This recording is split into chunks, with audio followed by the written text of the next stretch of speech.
And welcome to my channel. This is Priya Bhargav. Today we are going to do second part of Unit 3, Block 2, MPCE 012. That is MAPC second year clinical psychology students. This video is for you guys. I have already posted part 1 of this unit. This is part 2 and connected link you will see in the description section. So when you will check the description section, you will see the portions that I have covered in the video as well as the link related to this unit. So you can go through the description section. Also, one more thing, I have membership option where you can join the membership by pressing the join button and paying minimal amount. So whoever is the member would have benefit of watching those videos which are quite important, like important topics, project report, guidance, project interview, internship interview, practical, how to write assignment, everything is mentioned there for members. So you can just have a membership and watch those videos. So that is the liberty that they have got. Now let us start with today's topic, formats of interviews. हमने अभी तक पढ़ा था कि interview कैसे लेना है. अब आगे किस किस फॉर्मेट में इंटरव्यू लिए जाते हैं. सो बहुत कॉमन टाइप जो इंटरव्यूज़ के होते हैं वो होते हैं इनिशियल इनटेक इंटरव्यू, जो फर्स्ट मीटिंग में आप ओवरव्यू करते हैं, क्लाइंट के बारे में नोट डाउन करते हैं. नेक्स्ट होता है एग्जिट इंटरव्यू. एग्जिट इंटरव्यू जब आप केस क्लोजर कर रहे होते हैं, तब आप क्लिनिकल रिलेशनशिप को एंड करते हैं, उस टाइम पे आप एग्जिट इंटरव्यूज़ लेते हैं. देन मेंटल स्टेटस इंटरव्यूज़ होता है जो ऑलरेडी हम कई बार पढ़ चुके हैं. देन क्राइसिस इंटरव्यू है जो हम आगे पढ़ेंगे, एंड डायग्नोस्टिक इंटरव्यूज़ है वो भी हम आगे पढ़ेंगे. सो एज ऑफ नाउ अभी फॉर्मेट्स क्या हैं वो हम देख लेते हैं. फॉर्मेट्स जो है वो है structured, semi structured and unstructured. This topic is quite important. Structured, again नाम से पता चल रहा है, स्ट्रक्चर्ड मतलब बहुत सही तरीके से ये मैनेज्ड होंगे इसके क्वेश्चन. तो यूजुअली ये पब्लिश्ड होता है क्वेश्चन पूरा. स्टैंडर्डाइज्ड लिस्टिंग होती है क्वेश्चंस की कि आपको क्या पूछना है, किसके बाद क्या पूछना है. तो एक फ्लो चार्ट के फॉर्म में क्वेश्चंस मेंशन किए जाते हैं और कुछ रेस्पॉन्सेज भी हम एक्सपेक्ट करते हैं उसके लिए. सो ये जो इंटरव्यू की पूरी आउटलाइन हमें मिलेगी, क्वेश्चनर की पूरी लिस्ट मिलेगी, और पहले से ही हमने पर्पसेस किए होते हैं कि हम क्यों ये इंटरव्यू ले रहे हैं. यानी कि हमें डायग्नोसिस के लिए ये इंटरव्यू ले रहे हैं, या हम सिम्टम्स देख रहे हैं, या हम बिहेवियरल डिस्क्रिप्शन के लिए. तो इन सब के बेसिस पे क्वेश्चनर उसमें होगा और लिस्ट वाइज होगा, नंबर वाइज होगा, सीक्वेंस में होगा. और इससे हमें क्या होता है कि हम कोई भी एक थेरेपिस्ट ने अगर इंटरव्यू लिया भी, तो दूसरा थेरेपिस्ट भी उससे गो थ्रू कर सकता है कभी भी, एनी टाइम. कोई भी इंडिविजुअल उसको चेक कर सकता है आराम से, बिकॉज वो पूरा लिस्ट में होता है. कुछ ऐसा नहीं होता जो अनप्रेडिक्टेबल है या सोचा नहीं और क्वेश्चन थे, लाइक दैट, ऐसा कुछ नहीं होता. सो इंटरव्यूज़ में जब स्ट्रक्चर्ड इंटरव्यू हम लेते हैं तो क्लिनिकल जजमेंट की ज़्यादा रिक्वायरमेंट नहीं होती. कोई भी पर्सन जिसको थोड़ी सी ट्रेनिंग दे दी जाए, जिसको वेल ट्रेंड जो नहीं है, वो भी ये इंटरव्यू कंडक्ट कर सकता है अंडर सुपरविजन. सो इसमें जैसे इसमें 2 टेस्ट के एग्जांपल दिए हैं जो हम स्ट्रक्चर्ड इंटरव्यू में यूज़ करते हैं. एक है DICAR, जिसका फुल फॉर्म है diagnostic interview for children and adolescents, और दूसरा इंटरव्यू है SCIDI, which is structured clinical interview for DSM-4. These are the 2 examples for structured interviews. Now coming to semi-structured interviews. Semi-structured interview जैसे कि नाम से पता चल रहा है, आधा structured होगा, आधा अनस्ट्रक्चर्ड होगा. सो इसमें ज़्यादा हमें क्लिनिकल स्किल और जजमेंट की ज़रूरत पड़ती है. इसका एक एग्जांपल है Hamilton rating scale for depression, जो हैमिल्टन ने 1960 में बनाया था. इसमें पूरे क्वेश्चंस की लिस्ट है. क्या एरिया पे, हाँ, किस एरिया को हमें कवर करना है इंटरव्यू के टाइम पे, वो इसमें लिखा हुआ है. एग्जैक्ट वर्डिंग्स में क्वेश्चंस नहीं होंगे. जिस ऑर्डर में हमें पूछना है वो भी इसमें क्लिनिशियन डिसाइड कर सकता है किसको आगे पीछे करना है, किस में वो कंफर्टेबल है पूछने में, वो क्लिनिशियन के हाथ में होता है. बट क्वेश्चंस हमारे पास होते हैं, हम आगे पीछे कर सकते हैं. तो सेमी स्ट्रक्चर्ड इंटरव्यू में जो फ्लो होता है नेचुरल डायलॉग की तरह होता है क्लिनिशियन एंड क्लाइंट के बीच में. स्ट्रक्चर्ड में जबकि ऐसा नेचुरल डायलॉग में नहीं होता है. और ये थोड़ी सी अपॉर्चुनिटी ज़रूर मिल जाती है कि वो अपने आप को सेल्फ डिस्क्लोज कर सके क्लाइंट। सो इंटरव्यू के डायरेक्शन में होगा, लेकिन जो भी होगा ये सीधे एक डायरेक्शनल वे में चलता जाएगा। बहुत सारे सेमी स्ट्रक्चर्ड इंटरव्यूज़ जो होते हैं वो आप कहाँ देखेंगे जनरली, आप देखेंगे मैनुअल्स में, जहाँ पे स्कोरिंग इंस्ट्रक्शंस होती हैं और कंपैरिजन के स्कोर्स के बारे में बात कर रहे होते हैं, वहाँ पे ये मिलेगा। और ये qualitative research and clinical assessments में बहुत ज़्यादा यूज़ होते हैं सेमी स्ट्रक्चर्ड इंटरव्यूज़। क्वालिटेटिव मतलब जैसे कि आप केस स्टडी करते हैं तब की बातें हम बात कर रहे हैं। Now next type is unstructured interview. Again unstructured से तो आपको बिल्कुल पता चल गया होगा ये क्या चीज़ है। तो क्लिनिशियन अपनी मर्जी से करते हैं, क्वेश्चंस पूछते हैं और उनको पूरा राइट होता है वो अपना पर्पस जो भी है असेसमेंट के लिए उस हिसाब से वो क्वेश्चंस पूछ लें। कोई मैनुअलाइज नहीं होता, इसमें कोई मैनुअल फॉलो नहीं करनी पड़ती, कोई एडमिनिस्ट्रेशन नहीं होता, कोई स्कोरिंग इंस्ट्रक्शन नहीं होती। जो इंटरव्यू होता है वो रिसर्च सेटिंग में बहुत बहुत कम टाइम पे ऐसा होता है कि अनस्ट्रक्चर्ड इंटरव्यू हम लेते हैं। जो डाटा हमें मिलता है अनस्ट्रक्चर्ड इंटरव्यू से वो क्लिनिशियन की इंटरव्यूइंग स्किल पे डिपेंडेंट होता है पूरी तरह से। अगर क्लिनिशियन की स्किल्स अच्छी हैं तो वो बहुत अच्छे से पूरा इंटरव्यू ले लेगा, लेकिन अगर उनकी स्किल्स अच्छी नहीं है तो हमें इन्फॉर्मेशन कुछ नहीं मिलेगी। क्लिनिकल जजमेंट कैसे कर पाते हैं, इंसाइट कितनी है क्लिनिशियन की, वो सारे उस पर डिपेंड करता है। इंडिविजुअल बायसेस की चांसेस अनस्ट्रक्चर्ड में बहुत होती है, क्योंकि आप जो सोच रहे हैं आप उसके अकॉर्डिंगली क्वेश्चन करेंगे, अगर आप उसको जज कर रहे हैं तो आप उसके अकॉर्डिंगली फर्दर क्वेश्चन करेंगे लाइक दैट। सो बहुत ज़्यादा ट्रेनिंग एंड स्किल की ज़रूरत होती है जब आप अनस्ट्रक्चर्ड इंटरव्यूज़ लेते हैं। Now coming to last topic of this unit which is types of interviews. बहुत सारे टाइप के इंटरव्यूज़ ऑलरेडी अवेलेबल हैं और बहुत अलग डिफरेंट सिनेरियोज़ में हम लेते हैं इंटरव्यूज़। जैसे कि क्लिनिकल और हॉस्पिटल एडमिशन के टाइम पे हम लेते हैं, हमें अगर डेंजर के बारे में पता करना है तभी भी हम लेते हैं, या फिर हमें ऐसे ही डायग्नोसिस करना है तो भी हम लेते हैं। तो let us understand each type of interview one by one. First is initial intake assessment. Initial intake assessment जो होता है वो सबसे पहला इंटरव्यू होता है जो हम पेशेंट की प्रॉब्लम जानते टाइम लेते हैं। तो ओवरव्यू जो हमें लेना होता है, उसके बारे में इंफॉर्मेशन लेनी होती है, उसकी स्ट्रेंथ्स पता करनी होती है, क्या रीज़न है कि वो असेसमेंट के लिए आया है, उसके ट्रीटमेंट के बारे में पता करना होता है, उसका हॉस्पिटल एडमिशन करना है कि नहीं करना है, ये इस बारे में हम सब कुछ पूछताछ करते हैं। सो ये पेशेंट की नीड पे डिपेंड करता है और उसी के बेसिस पे हम फिर असेसमेंट करते हैं। ये क्लिनिशियन के लिए भी बहुत इंपॉर्टेंट होता है इनिशियल इनटेक असेसमेंट, क्योंकि क्लिनिशियन ऑब्जर्वेशन के थ्रू पता लगा सकते हैं, डायग्नोसिस करने में भी ये वाला इंटरव्यू हेल्प करता है। शॉर्ट टर्म या लॉन्ग टर्म किस तरह का आपको अपना प्लानिंग करना है उनको ट्रीट करने के लिए, वो भी आप फर्स्ट ऑब्जर्वेशन में, फर्स्ट इंटरव्यू में, फर्स्ट इनटेक असेसमेंट में पता लगा सकते हैं। और मेंटल स्टेटस इंटरव्यू का कॉम्बिनेशन है ये डायग्नोस्टिक इंटरव्यू के साथ। तो diagnostic interview and mental status interview दोनों का कॉम्बिनेशन is initial intake assessment. Now coming to mental status assessment, जो पहले भी वीडियोस में हम कवर कर चुके हैं, सो उसमें ज़्यादा डिटेल था, ये थोड़ा शॉर्टकट में है। तो बेसिक हमारा जो फोकस होता है इसमें क्लाइंट की साइकोलॉजिकल फंक्शनिंग के ऊपर होता है। हम गोल डिसाइड कर सकते हैं, हमें पूरा क्लिनिकल मेंटल हेल्थ कैसी है वो पता चल जाता है इसमें नॉर्मल, एबनॉर्मल, अनयूजुअल थिंकिंग क्या है, किस तरह का थॉट प्रोसेसिंग है, किस तरह का बिहेवियर है, उसके कैरेक्टरिस्टिक्स क्या है, ये सारे हमें पता चल जाते हैं।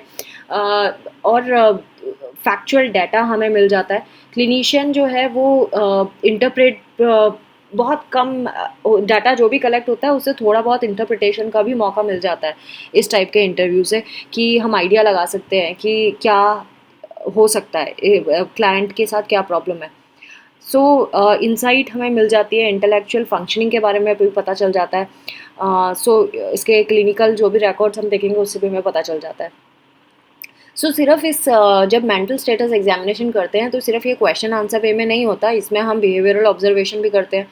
बिहेवियरल ऑब्जर्वेशन का क्या मतलब है, उसकी हाइजीन कैसी है, उसकी गेट कैसी है, किस तरह से प्रेजेंट हुआ है हमारे सामने, उसकी स्पीच कैसी है, नॉर्मल है, प्रेशर्ड स्पीच है, स्लो स्पीच है, स्लर्ड स्पीच है, आई कांटेक्ट करता है कि नहीं करता है, पोस्चर कैसा है उसका, बिहेवियरल मैनिफेस्टेशंस कैसी है, मूड कैसा है उसका, क्या उसको एंग्जाइटी हो रही है या वो डरा हुआ है या काँप रहा है उसका हाथ, ये सारी चीज़ें आपको नोट करनी है इसमें जब मेंटल स्टेटस इंटरव्यू होता है। अगेन और भी आप चीज़ें पूछ सकते हैं, जैसे कि वो कौन है, हु आर यू, इस तरह के क्वेश्चन। आपको यहाँ कौन लेके आए, आप कौन हो, प्रेसिडेंट का नाम क्या है, आप अभी कहाँ पे हो, किस जगह पे हो, किस सिटी में रहते हो, कहाँ, अभी कौन सी सिटी में हो, कौन से स्टेट में हो, कब बॉर्न हुए थे, ये सारी चीज़ें। क्या टाइम हो रहा है अभी, वीक में कितने दिन आप ये काम करते हो, लाइक दैट। इस तरह के आप क्वेश्चन पूछ सकते हैं। हॉलीडे कब आ रहा है नेक्स्ट, आप मूड का पता चल जाता है हमें, उसका अफेक्ट क्या है, उसका thought process, behaviour, short term memory, सब कुछ पता चल जाती है। कॉग्निटिव फंक्शंस उसके कैसे हैं, अटेंशन कैसी है, कंसंट्रेशन कैसा है, मेडिकल स्टेटस क्या है, कोई मेडिसिन पे है, कोई लीगल सब्सटेंस यूज़ तो नहीं करता है, इलीगल चीज़ें तो नहीं यूज़ करता है, देन अब्यूज़ तो नहीं है किसी तरह का उसके साथ, कोई सुसाइडल हिस्ट्री तो नहीं रही, इंटेलेक्चुअल फंक्शनिंग कैसी है, उसका इंसाइट क्या है, जजमेंट कर पा रहा है कि नहीं, कोई डिल्यूजन या हेलुसिनेशंस तो नहीं होते हैं, ये सारी चीज़। सो इन सब इनटेक में जब आप मेडिकल स्टेटस एग्जामिनेशन करते हैं तो ये सारी चीज़ें आपको पूछना होता है, और उसके बाद ही हम फर्दर इवैल्यूएशन करते हैं। सो ये कंपेरेटिव पर्पस के लिए यूज़ नहीं होती, फॉर्मलाइज रेटिंग स्केल्स हम इसमें यूज़ कर सकते हैं। Next is crisis interviews. Crisis होता है जब ऐसी कोई कंडीशन है जहाँ पे इमरजेंसी सिचुएशन आ गई है, जैसे इमरजेंसी रूम होता है, या साइकेट्रिक सर्विसेज वाला एरिया होता है, या out patient mental health clinics होते हैं, वहाँ पे जनरली ये बहुत कॉमन होता है क्राइसिस इंटरव्यूज़ का काम। लेकिन हर एक थेरेपिस्ट को ये आना ही चाहिए, क्योंकि कभी भी ये जिम्मेदारी सर पे आ सकती है, सो आप अवॉइड नहीं कर सकते। क्राइसिस इंटरव्यूज़ जो होते हैं वो क्लाइंट की एक्यूट डिस्ट्रेस की स्टेज में लिया गया इंटरव्यू होता है। मतलब वो ऑटोमेटिक और उस पर्टिकुलर मोमेंट में बहुत ज़्यादा डिस्ट्रेस्ड है, बहुत ज़्यादा परेशान है, बहुत ज़्यादा डिस्टर्ब्ड है, अब उस टाइम पे उससे इंटरव्यू ले रहे हैं, उसका साइकोलॉजिकल डिस्टर्बेंस सबको मेजर करना पड़ेगा। वो उसकी सफरिंग बढ़ी हुई होगी, वो ट्रॉमा में होगा, हो सकता है उसको लाइफ थ्रेटनिंग कोई इंसिडेंट को फेस करके आया हो। सो आपको बहुत सेंसिटिव रहना पड़ेगा, आप किस तरह से क्वेश्चन कर रहे हैं, आप उसको ज़्यादा परेशान तो नहीं कर रहे हैं। तो ये हर एक क्लिनिशियन की जिम्मेदारी है कि वो immediate risk of harming themselves और अदर्स, इसको आइडिया लगाएं।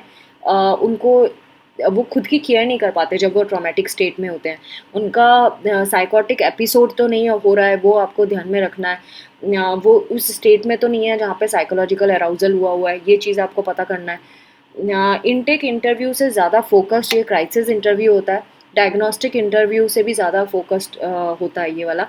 एंड जो मेंटल स्टेटस एग्जामिनेशन का पोर्शन होता है, वो उसके भी क्वेश्चंस हम इसमें डाल सकते हैं। स्पेसिफिक पर्पस हमारा जो होता है थेरेपिस्ट का, उसको ये डिसाइड करना होता है कि जो आपके पास क्लाइंट आया है वो सेफ हो, और मेडिकल एडमिशन की ज़रूरत तो नहीं है उसको, इमीडिएट इंटरवेंशन क्या लेना है, उसको हॉटलाइन के नंबर देना, पुलिस तक कैसे पहुंचना ये बताना। तो क्वेश्चंस जो होते हैं वो टिपिकली फोकस्ड होते हैं, उससे क्राइसिस सिचुएशन के बारे में इंफॉर्मेशन लेना, उसके चीफ सिम्टम्स को पता करना। तो फर्स्ट थिंग क्राइसिस सिचुएशन क्या थी वो पता करना, उसके चीफ सिम्टम्स पता करना, सिम्टम ड्यूरेशन कब तक होता है वो पता करना, सीवियरिटी कितनी है, क्लाइंट की सेफ्टी के बारे में पता करना, रिसोर्सेज एंड सपोर्ट्स उसके कितने हैं वो पता करना, रिस्क है कि नहीं है वो पता करना, एंड ओवरऑल क्लाइंट की फंक्शनिंग कैसी है वो पता करना। ये बहुत बहुत इंपॉर्टेंट चीज़ है जो हमें पता करनी होती है जब हम क्राइसिस इंटरव्यू लेते हैं। डिसीजन मेकिंग क्लाइंट की कैसी है, सिस्टमेटिक और रैशनल, वो आपको पता करना होगा। एंड देन उसको फैसिलिटीज़ के बारे में पता है इंडिविजुअल सेटिंग्स में कि इमरजेंसी हेल्प कॉन्टैक्ट नंबर, या कोई और स्टेप्स जो उसको अपने आप से, जैसे कोई लेडी है जो वो डोमेस्टिक वायलेंस का केस है, उसको घर में परेशान किया जाता है, तो वो कहाँ अप्रोच कर सकती है, ये सारी चीज़ें, तो उनको क्या, किसको अप्रोच करना है ये पता है, ये वाला हम इसमें करते हैं। सो ये बहुत इंपॉर्टेंट एट्रीब्यूट्स हैं जो क्राइसिस सिचुएशन के टाइम पे या क्राइसिस इंटरव्यू के टाइम पे आपको मैनेज करने होते हैं। Next is diagnostic interview. Diagnostic interview again ये क्लियर अंडरस्टैंडिंग के लिए होता है कि पर्टिकुलर डायग्नोसिस जब आपको करना है क्लाइंट के बारे में। पेशेंट जब आएगा तो अपने सिम्टम्स को लेके आएगा, प्रॉब्लम्स बताएगा, सो दैट हम जब हमें प्रॉब्लम्स एंड सिम्टम्स उसकी पता होंगी तब हम DSM-4 की जो मैनुअल, अब तो 5 आ गई है, उसके 5 एक्सेसेस में हम जाके उसको स्टडी कर सकते हैं और जान सकते हैं कि DSM-4 के कौन से लेवल पे, कौन से एक्सिस पे हमें इसका डायग्नोसिस करना है। और ये DSM-4 कौन यूज़ करते हैं? हॉस्पिटल्स यूज़ करते हैं, क्लिनिक्स यूज़ करते हैं, इंश्योरेंस कंपनीज़ भी यूज़ करती हैं, और बहुत सारे मेंटल हेल्थ प्रोफेशनल्स भी इसको यूज़ करते हैं डायग्नोसिस के लिए। 5 एक्सेसेस कौन कौन से हैं ये मैं बता दूँ, ये बहुत इंपॉर्टेंट चीज़ है। 5 एक्सेसेस कौन कौन से हैं? जैसा पहला एक्सेस 1 जो है वो इंक्लूड करता है प्रेजेंस ऑफ क्लिनिकल सिंड्रोम्स, जैसे कि depression, panic disorder, schizophrenia. Axis 2 जो होता है उसमें पोटेंशियली पर्सनैलिटी डिसऑर्डर्स आते हैं, जैसे paranoid personality, anti social, border line, like that. Axis 3 जो होता है वो फिजिकल एंड मेडिकल प्रॉब्लम्स को लेकर होता है, जैसे कि heart disease, diabetes, cancer. And axis 4 जो होता है उसमें साइको सोशल स्ट्रेसर्स जो होते हैं करंटली पेशेंट एक्सपीरियंस कर रहा है, जैसे कि जॉब से निकाल दिया गया हो या जॉब छूट गई हो किसी तरीके से, मैरिटल डिस्कॉर्ड है या फाइनेंशियल हार्डशिप्स हैं, ये सारी चीज़ें इसमें आएंगी। एंड एक्सेस 5 जो है वो ग्लोबल असेसमेंट ऑफ फंक्शनिंग है, जिसे GAF कहते हैं। इसमें आता है clinical ratings of how well the patient is coping with his और हर प्रॉब्लम्स, कितने अच्छे तरीके से वो अपनी प्रॉब्लम से कोप कर रहा है। अगर पुअर कोपिंग है तो 0 देंगे और एक्सीलेंट कोपिंग है तो 100 देंगे। सो इंटरव्यू जो कंडक्ट करते हैं तो हम ये रूल आउट करने के लिए करते हैं कि कोई डायग्नोसिस तो नहीं हो रहा है उसका, और किसके कौन कौन से डायग्नोसिस पे ये एप्लीकेबल हैं जो उसके सिम्टम्स है। तो गोल ऑफ इंटरव्यू जो होता है ये यही पता लगाना होता है कि वो डायग्नोस्टिक कौन से क्राइटेरिया में फॉल करता है ये पर्टिकुलर डिसऑर्डर। सो डायग्नोस्टिक इंटरव्यू जो होता है ये बहुत चैलेंजिंग भी हो सकता है, क्योंकि बहुत मुश्किल है इंटरव्यू लेने के बाद ये डिसाइड करना कि उसको ये प्रॉब्लम क्यों आई है। कहीं ऐसा तो नहीं कोमॉर्बिडिटी का कंडीशन है, कोमॉर्बिडिटी मतलब कोई और बीमारी है उसके साथ ये चीज़ हो रही है। सो आपको ये बहुत कॉम्प्लिकेट कर देती है कोमॉर्बिडिटी वाली कंडीशन। सो पेशेंट जैसे वेट लूज़ कर रहा है तो उसके पीछे बहुत सारे कारण हो सकते हैं, एनोरेक्सिया नर्वोसा भी हो सकता है, डिप्रेशन भी हो सकता है, ब्रेन ट्यूमर भी हो सकता है, कुछ भी हो सकता है। तो अब आपको DSM-4 को चेक करते हुए देखते हुए ये पता लगाना पड़ेगा कि उसको हुआ क्या है। सिमिलरली डिप्रेशन के केस में भी ऐसे ही होता है, अगर उसके मूड स्विंग्स है, वो ढंग से सो नहीं पा रहा है, तो भी आपको यही सब करना होगा कि सारे एक्सेसेस से क्रॉस चेक करना होगा, मेडिकल कंडीशन चेक करनी होगी। सो बहुत इंपॉर्टेंट होता है डायग्नोसिस वाला स्टेज जहाँ आपको डायग्नोस करना होता है। Next is computer assisted interviews. आजकल कंप्यूटर तो हर फील्ड में यूज़ होते हैं, तो ये साइकोलॉजी की ब्रांच क्यों पीछे रह जाए।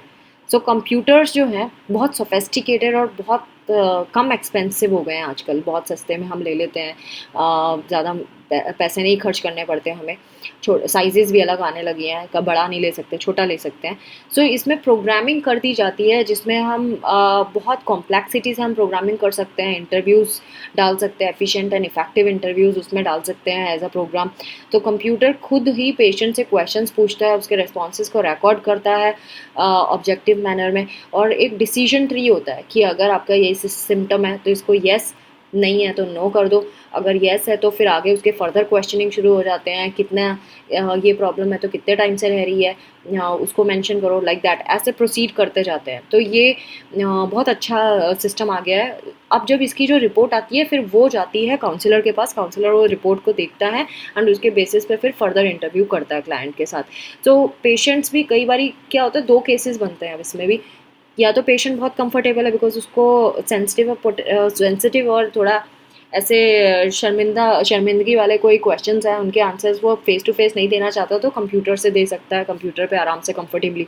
कई लोग कंप्यूटर पे काम करना ज़्यादा कंफर्टेबल नहीं फील करते, तो प्रोफेशनल से बात करना ज़्यादा पसंद करते हैं। तो क्लिनिकल सेटिंग्स में भी पेशेंट्स ऐसा कर सकते हैं, जब वो वेटिंग रूम में रुके हुए हैं तो वहाँ पे उनको ये क्वेश्चन पकड़ा दिया जाता है, वहाँ पब्लिक रूम में बैठ के वहाँ पे वो इसके आंसर्स कर सकते हैं। और उसके बाद फिर जब लेकिन इसमें ख़तरा ये है कि अगर वो फाइल किसी कॉमन इंसान के हाथ में पड़ गई, वो आपकी सारी डिटेल्स जान सकता है, तो इसमें ये भी चांसेस बढ़ जाती हैं। जो रिजल्ट्स जब आते हैं इनके तो वो फिर काउंसलर के पास जाया जाता है, लेके जाया जाता है रिपोर्ट को, एंड फिर काउंसलर आगे का ट्रीटमेंट प्रोसेस बताते हैं। Next is exit interview which is the last para. Exit interview again this is closure interview भी होता है, टर्मिनेशन सेशन भी कहते हैं जिसको।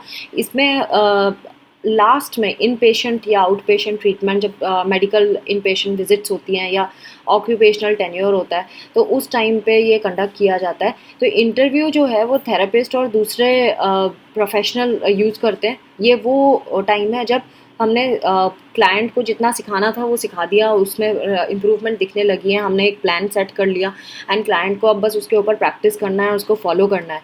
तो आगे वो प्रॉब्लम उसको फिर से रिलैप्स ना हो जाए, फिर से क्राइसिस में ना पड़ जाए, या क्राइसिस में पड़े तो उसको कैसे हैंडल करना है उसकी हम ट्रेनिंग दे चुके हैं। तो लास्ट में हम ओवरऑल जितने सेशंस में हमने जो भी डिस्कस किया था, लर्न किया था, वो हम रिवाइज कराते हैं। हम रियलाइज़ कराते हैं क्लाइंट को कि अब वो ठीक हो गया है हमारे लेवल पे, अब उसको अपने आप ही अपनी जर्नी को तय करना है। That is called termination session. Again termination session and करने में कभी कभी प्रॉब्लम आती है, क्योंकि थेरेपी जब एंड होती है तो इमोशनल हो जाता है पेशेंट, और कभी कभी उसको ऐसा फील आता है कि उसके हाथ से कुछ छूट रहा है, जो उसकी अटैचमेंट था अपने अपने क्लिनिशियन के साथ, वो उसको अफेक्ट करता है।